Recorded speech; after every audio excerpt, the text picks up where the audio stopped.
This podcast is part of the Deluxe Edition Network. To find other great shows on the network, head over to deluxeeditionnetwork.com. That's deluxeeditionnetwork.com.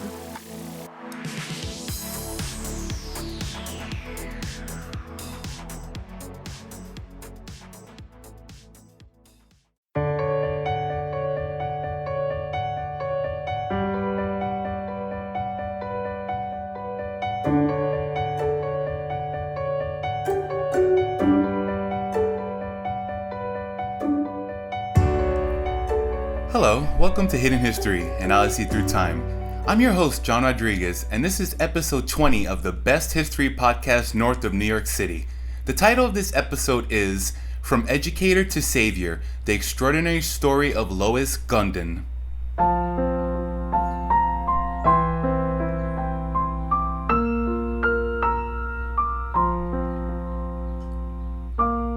Before we begin, we here at Hidden History would like to give a quick shout out to the podcast of the month of July over at the Deluxe Edition Network, our podcast network. The two podcasts are called Growing Up Bananas and IAP Radio. Growing Up Bananas is a podcast that gives you a glimpse into the puzzling lives of Asians in Australia, while IAP Radio is a podcast dedicated to the less glamorous side of sports. You can find these great podcasts on Spotify, Apple Podcasts, or YouTube. And don't forget to follow them on Instagram. Thanks for listening, and now let's get to the episode.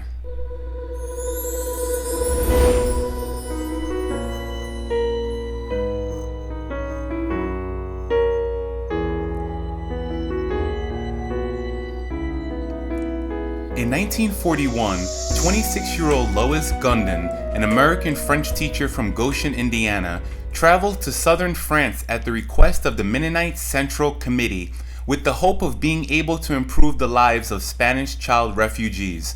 Following the Spanish Civil War of 1937 through 1940, Spanish refugees had fled to southern France and were unable to return to Spain without reprisal from Francisco Franco, the dictator of Spain. Far from home, Lois could not have imagined that she would soon be thrust into a position to save another group of child refugees, Jewish children who were in danger of being deported and murdered at Auschwitz. From saving the lives of children to being arrested and held prisoner by Nazi Germany for over a year, it was Lois Gunden's faith in God that gave her the strength and courage to do what many others wouldn't. In a letter she wrote home in October 1942, Lois made it clear that without God, she would have been lost in her mission in France. And had she been lost, who knows how many Jewish boys and girls would have been sent to the gas chambers at Auschwitz. Lois's story, hidden history that has remained long forgotten, is the story of a young American woman's journey to Europe in the midst of a global war and a German dictatorship set on the physical annihilation of every single man, woman, and child of the Jewish faith.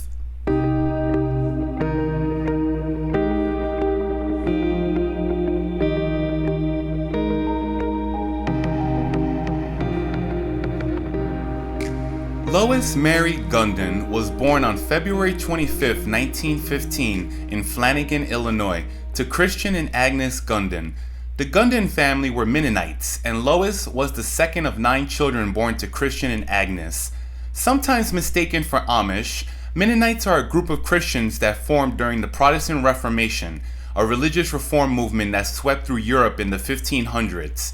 Mennonites hold a strong belief in peace, justice, and non-resistance. The group believes that God's peace is, quote, most fully revealed in Jesus Christ, and they are responsible for following Christ, quote, in the way of peace, doing justice, bringing reconciliation, and practicing non-resistance even in the face of violence and warfare. Those beliefs would play a strong part in Lois's future, especially during World War II.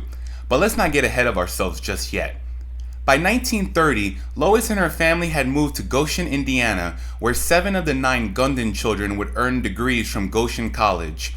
Lois was one of them, receiving her bachelor's degree in 1936 at Goshen College, and 3 years later in 1939, she received her master's degree from Peabody College. Having majored in French, she took a position at Goshen College teaching the language that same year. It should be noted that while Lois's educational accomplishments are quite impressive, At the time, it may have been viewed in a negative way. You see, the basic assumption in the 1930s was that women should marry. There was also the perception that college-educated women were less likely to marry, either because they waited too long or because the college experience, which broadened their minds, deluded them into believing, quote, marriage should be between equals. However, none of this mattered to Lois Gunden. She was a motivated, educated woman who placed her trust in God's plan for healing the earth and bringing peace and justice to its people, even if that plan for healing and peace was about to collide with a world war.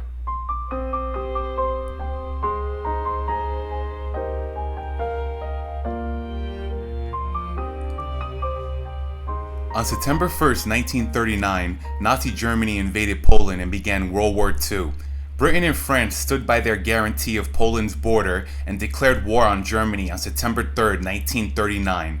On September 17, 1939, the Soviet Union, Germany's ally, invaded eastern Poland, sealing Poland's fate.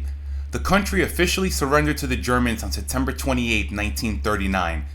After Poland's defeat, Nazi Germany and the Soviet Union divided the country, but Hitler wasn't done with Europe just yet. Set on global conquest, by April and early May 1940, Nazi Germany had invaded and occupied Denmark and Norway, and then turned their attention to France. On May 10, 1940, Hitler invaded Belgium, Luxembourg, the Netherlands, and France. By June 14th, Paris had fallen to the Nazis, and by the end of the month, France was defeated. An armistice was signed on June 22, 1940, and France was divided into a German-occupied zone in the north and a French-governed zone in the south, also known as Vichy, which collaborated with the Germans and had certain authority also in the German-occupied zone. Strong anti-Jewish measures were placed in both the northern and southern zones of France. For example, a law was passed on October 4, 1940, that allowed for the detainment of Jews of foreign nationality. By February of 1941, 40,000 foreign Jews were detained in camps of the unoccupied zone alone.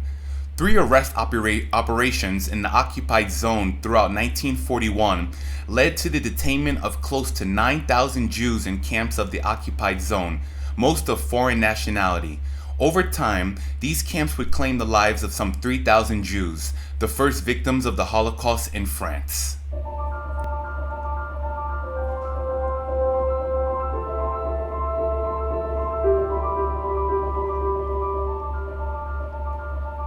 In October 1941, less than 2 months before Japan bombed Pearl Harbor, 26-year-old Lois Gunden was ready to start her 3rd year of teaching French at Goshen College when she was invited by MCC, the Mennonite Central Committee, to head to southern France, just 30 miles north of the Spanish border, for World War II relief efforts.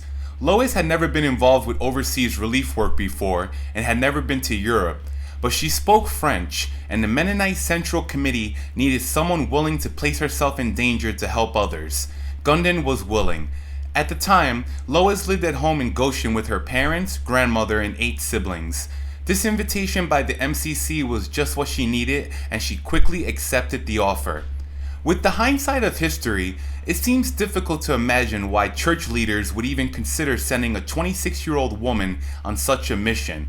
But at the time Lois left the United States in October 1941, it was generally perceived by the US government and American popular opinion that Vichy France was a legitimate state separate from Nazi Germany and German-occupied northern France.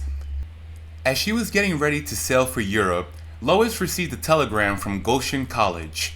Quote, "Faculty and students send greetings and wish you bon voyage. Our message is Psalms 121. Ernest E. Miller, President." For those of you listening who are interested, Psalms 121 is, quote, "I will lift up mine eyes unto the hills, from whence cometh my help." Lois left New York City on October 4, 1941, aboard a passenger ship, with several relief worker companions. The following day, Lois wrote the following in her diary, quote, "It was a bit exciting when the gangplank was pulled in at the pier and the last cable was pulled in and the blast from the boat horn, or whistle maybe, indicated that we were getting underway. We stood on the top deck and waved back at the figures waving to us from the last door on the pier. After we could no longer see the people on the pier, we watched the Statue of Liberty looking at us as we passed by. During her time in France, Lois kept a diary and described her activities, in which she proved great courage, cleverness, and intuition. Thousands of miles away from home and the safety of the United States, Lois would become the rescuer of children of a different nationality, religion, and background.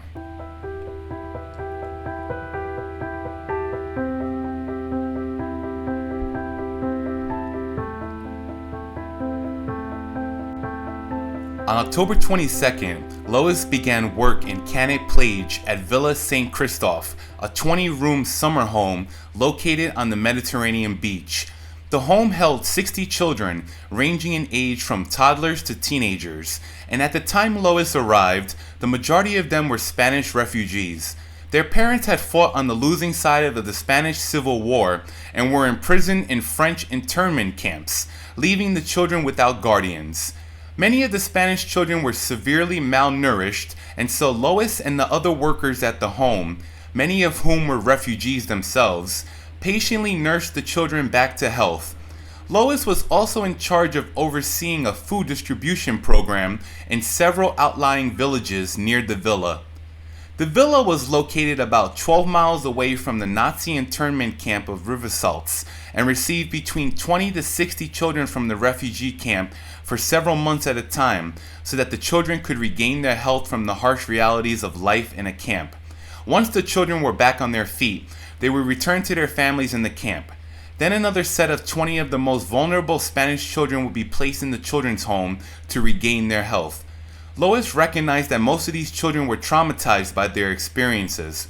She appreciated every opportunity to, quote, add just another ray of love to the lives of these youngsters who have already experienced so much of the miseries of life.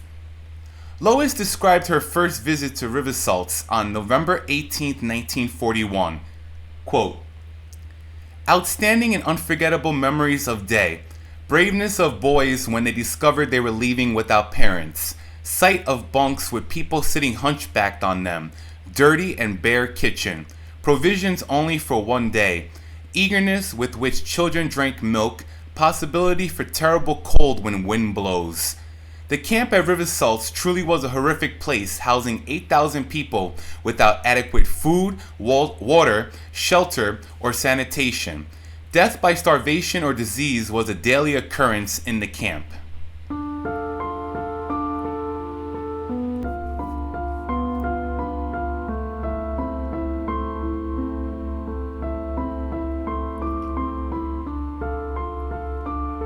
World War II came to the United States of America on Sunday morning, December 7, 1941, with a massive surprise attack by the Imperial Japanese Navy.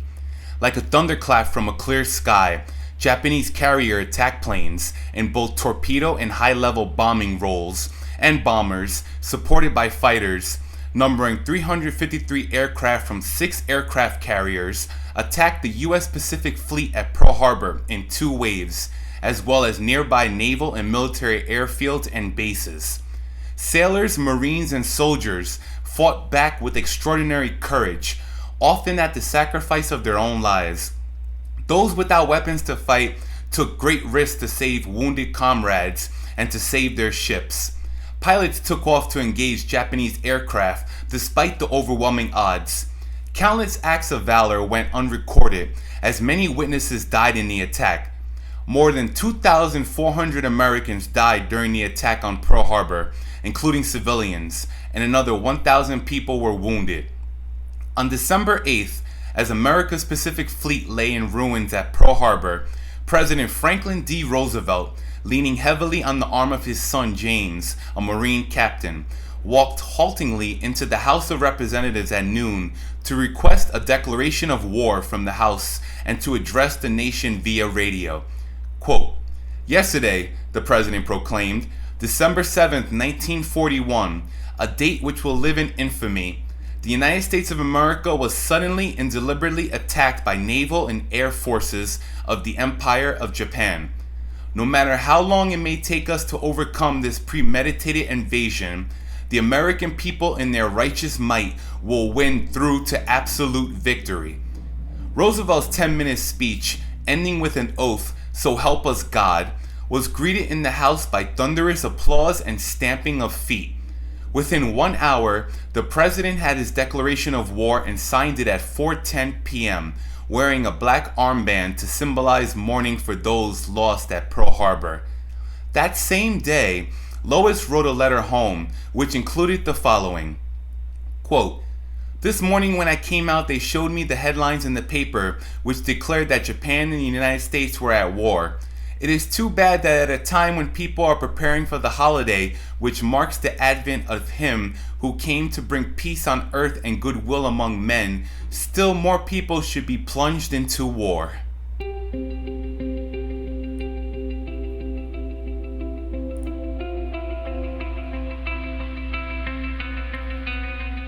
After arriving in France, it soon became clear to Lois that the French government was collaborating with Germany. A part of the French collaboration was sending Jewish people to Germany, and then they were sent further east to concentration camps. The Spanish refugee camp of Rivesaltes had been turned into an internment camp, mainly for Jews. So just as the crisis of the Spanish refugees was slowly ending, the realities of World War II were encroaching upon the life of the children's home. In 1942, Lois turned the home into a safe haven for Jewish children when the German authorities demanded more and more Jews be deported to Eastern Europe. Originally, the assumption was that once the children were in better health, they would leave the villa and return to the internment camp. But once Lois knew the plans of the Nazis, she kept the Jewish children hidden away. Being fluent in French gave her the skills for dealing with the French police, who were trying, often reluctantly, to arrest Jewish children. The relationship between the French police, local French community leaders, and the German authorities was often fraught with complexity. The French police and community leaders expressed great respect for the work and spirit of Lois and MCC. Lois also had some help from the American Friends Service Committee, a Quaker aid organization, along with the help of a local French Jewish children's aid organization. One Jewish child saved from certain death from the nearby internment camp was a girl named Jeanette Drucker Kalish, born 1930, from Paris. Under increasing pressure from Germany, the French Vichy government agreed to deport 60,000 French Jews to the concentration camps. Those already in camps in unoccupied Vichy France, such as Rivesaltes, were deported to Drancy, a transit camp in occupied France. From Drancy, they were deported to Auschwitz. One of the men sent to Auschwitz was Jeanette's father, but she and her mother managed to hide from the police. They fled to the south of France but were caught on the train and were eventually taken to Rivesaltes. It was there that Lois Gunden approached Jeanette's mother and pleaded with her to let her take the child out of the camp. The mother was hesitant at first, but when Gunden convinced her that Jeanette would be safer under her care, she agreed to part from her child. Quote, "At the time I was 12 years old and certainly scared," Jeanette Kalish later told Yad Vashem, Israel's official memorial to the victims of the Holocaust. But Lois Gunden was kind and passionately determined to take me and these other Jewish children out of Rivesaltes to protect them from harm. I remember Lois Gunden being kind and generous, and she made a special effort to integrate us with the other children. None of the other children were told that we were Jewish.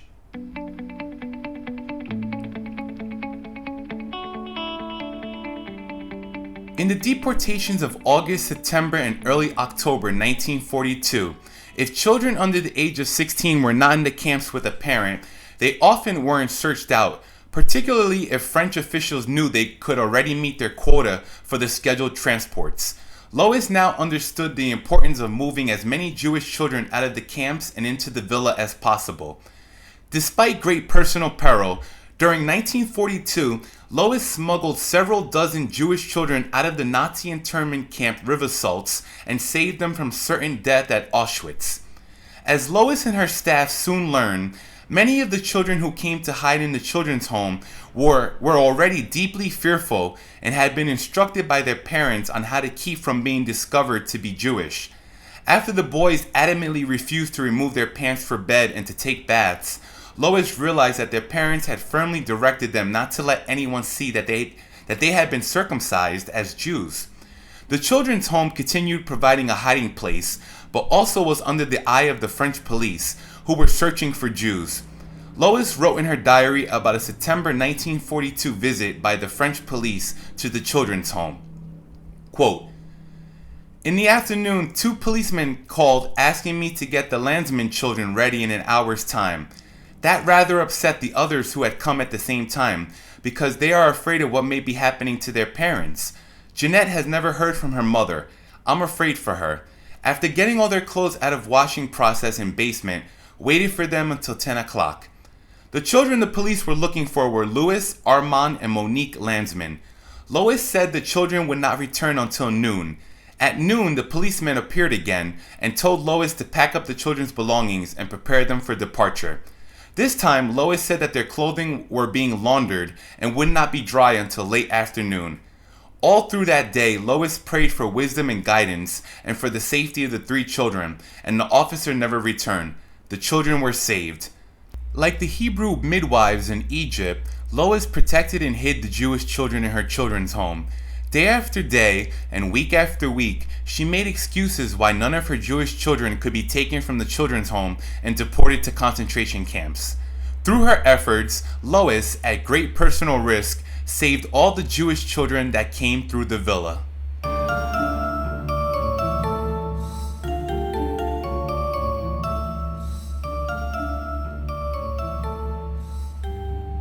In her last letter home, dated October 31st, 1942, Lois had the following to say, quote, "But my year's experience in relief work over here has taught me more than ever that one has to live only a day at a time, and that God's faithfulness towards those who put their trust in Him can be counted upon for the experiences of each day, as it comes bringing its particular problems. I know that without the assurance of His abiding presence and His sustaining help, I would feel lost in an impossible tangle of circumstances." On November 10, 1942, German troops took over Vichy, France, which had previously been free of an Axis military presence. Once in southern France, the Nazis continued the ongoing actions to arrest Jews and deport them to their extermination. Lois, who was away from Villa St. Christophe at the time, arranged for her colleagues to continue to care for the children and move them to safety. In preparation for her impending arrest, Lois turned the leadership of the children's home over to a French Christian, Roger Georges, and left $17,966.16, which is $275,000 today, of MCC funds for him to use in the operation of the home. 2 months later, on January 27, 1943, the police arrested Lois. Because she was an American, Germany imprisoned her as the citizen of an enemy nation. She and the other Americans captured in southern France, mainly U.S. diplomats, journalists, and aid workers, were taken to Nazi Germany, where they were held in a resort hotel complex for more than a year until being released as part of a prisoner exchange. Lois and the other Americans arrived in New York City on March 15, 1944.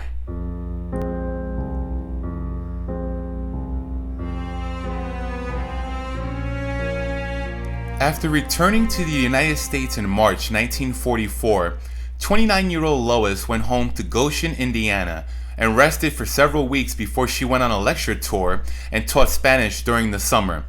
In the fall of 1944, Lois resumed her work teaching French at Goshen College and later at Temple University from 1965 to 1975. On June 21, 1958, 43-year-old Lois married a widower, Ernest Clemens, and relocated to eastern Pennsylvania. Although she never had any children of her own, Lois gained a stepdaughter, Pauline, through her marriage. In that same year of 1958, Lois also received her doctorate degree from Indiana University in French. Lois rarely spoke about her wartime experiences and remained active in the Mennonite Church until the end of her life. She also later taught at North Penn High School in Lansdale, Pennsylvania. She served as the first president of the local chapter of the Association of University Women, and for many years was active in the American Bible Society, including membership on advisory council. Along with these involvements, Lois taught English to immigrants in the Lansdale, Pennsylvania community.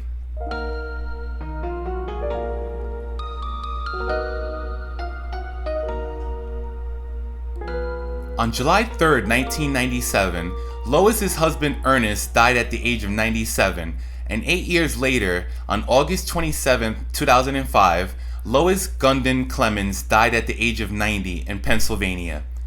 While going through her aunt's papers, Lois's niece Mary Jean Gunden came upon Lois's letters and diaries and realized her aunt's remarkable story.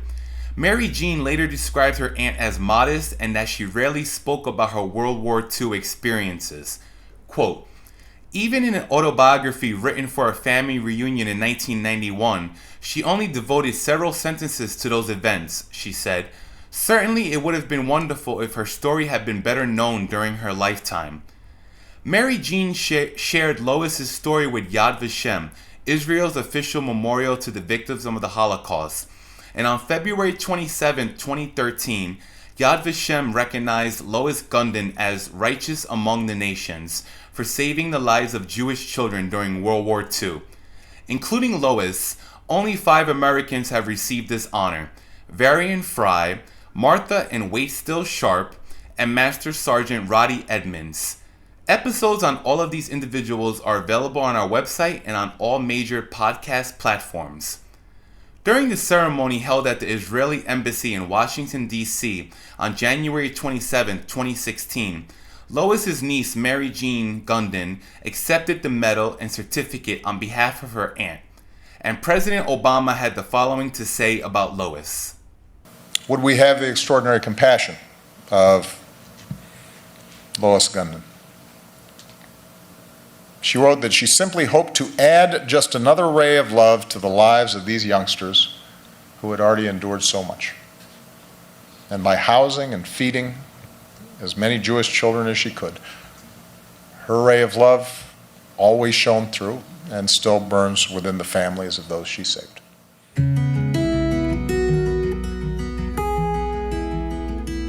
Serving others was at the core of who Lois Gunden was.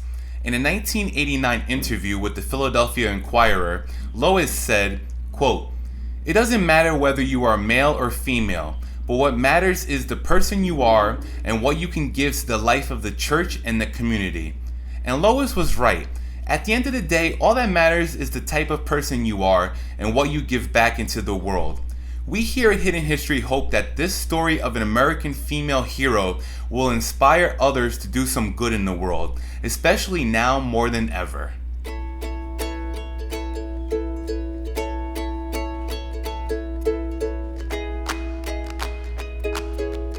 Thank you for listening, and I hope you have learned something new today. Season 2 of Hidden History will explore the lives of victims and heroes of the Holocaust. Many of their stories have been hidden in the pages of history and deserve to be told. Pictures, newspaper clippings, and links to external articles relating to a particular episode will be available on our website. Thanks again for listening. I'm John Rodriguez, and until we meet again, this has been Hidden History, an Odyssey Through Time.